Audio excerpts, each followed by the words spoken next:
रूस के सारातोव में अमेरिका में हुए वर्ल्ड ट्रेड सेंटर पर जैसा हमला हुआ है, एक ड्रोन ने 38 मंजिला रिहायशी इमारत ओल्गा स्काई पर टक्कर मार दी। इसमें अब तक 2 लोगों के घायल होने की खबर है। राइटर्स के मुताबिक रूस पर 20 ड्रोन दागे गए, इनमें सबसे ज्यादा 9 सारातोव में दागे गए। मॉस्को के गवर्नर ने दावा किया है कि यूक्रेन ने इन ड्रोन हमलों को अंजाम दिया है।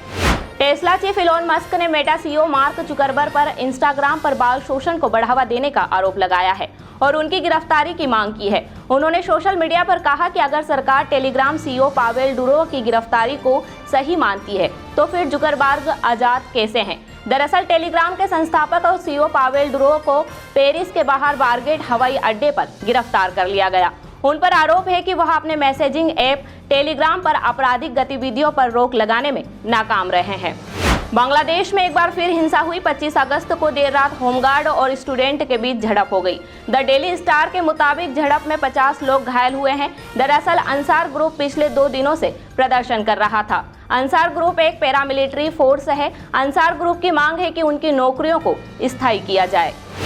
जम्मू कश्मीर में 10 साल बाद होने वाले विधानसभा चुनाव के लिए भाजपा ने अपनी पहली लिस्ट जारी की है, जिसमें 3 चरणों के 44 उम्मीदवार शामिल हैं, जिसमें किश्तवाड़ से शगुन परिहार इकलौती महिला प्रत्याशी हैं। जम्मू कश्मीर की 90 सीटों के लिए 18 सितंबर से 1 अक्टूबर के बीच मतदान होंगे और नतीजे 4 अक्टूबर को आएंगे। यह चुनाव धारा 370 हटने के बाद पहला विधानसभा चुनाव है।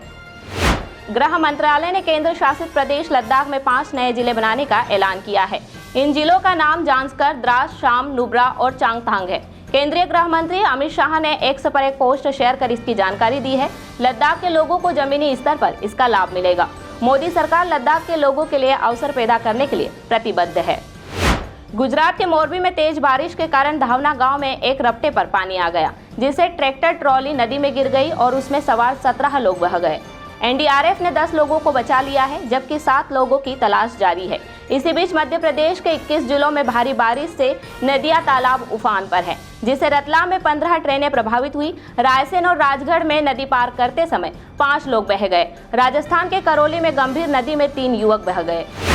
महाराष्ट्र सरकार ने यूनिफाइड पेंशन स्कीम को राज्य में लागू करने का फैसला किया है, जिससे महाराष्ट्र यह योजना अपनाने वाला पहला राज्य बन गया है। केंद्र सरकार ने हाल ही में न्यू पेंशन स्कीम में सुधार कर यूपीएस पेश की थी, जिसे 1 अप्रैल 2025 से लागू किया जाएगा।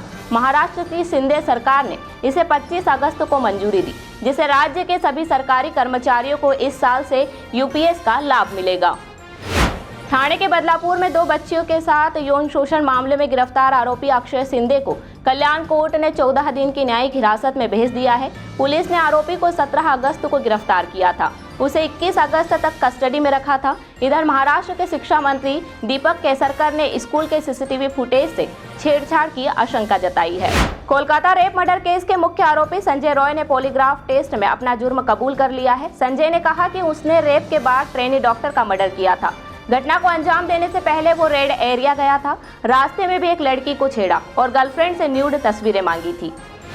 हनी ट्रैप मामले में इंदौर जिला कोर्ट में अभी तक चार्ज फ्रेम नहीं हुए हैं। कोर्ट ने दोनों पक्षों, विशेष रूप से सरकारी वकील को आरोपों पर बहस करने का अंतिम अवसर देते हुए चार्ज फ्रेम करने के निर्देश दिए हैं, जिसमें एफआईआर में दर्ज अन्य लोगों के नाम का खुलासा हो सकता है। हाईकोर्ट में भी सुनवाई हुई, जिसमें पूर्व मुख्यमंत्री कमलनाथ से हनी ट्रैप से संबंधित पेन ड्राइव और सीडी जब्त करने की याचिका पर चर्चा हुई। जस्टिस सुबोध अभयंकर ने कहा कि पुलिस ने अन्य लोगों के संबंध में विवेचना पूरी नहीं की है, इसलिए अभी कमलनाथ के पास मौजूद डीवीआर को जब्त करने के निर्देश नहीं दिए जा सकते हैं। मुख्यमंत्री डॉक्टर मोहन यादव ने इंदौर में घोषणा की कि मध्य प्रदेश के प्रत्येक शहर में गीता भवन का निर्माण किया जाएगा, जिसकी जिम्मेदारी नगरीय निकायों पर होगी, जबकि वित्तीय सहायता प्रदेश सरकार द्वारा प्रदान की जाएगी। उन्होंने यह भी बताया कि बरसाना की तर्ज पर आदर्श गांव विकसित किए जाएंगे, जहां गौपालन, दुग्ध उत्पादन और जैविक खेती को प्रोत्साहित किया जाएगा।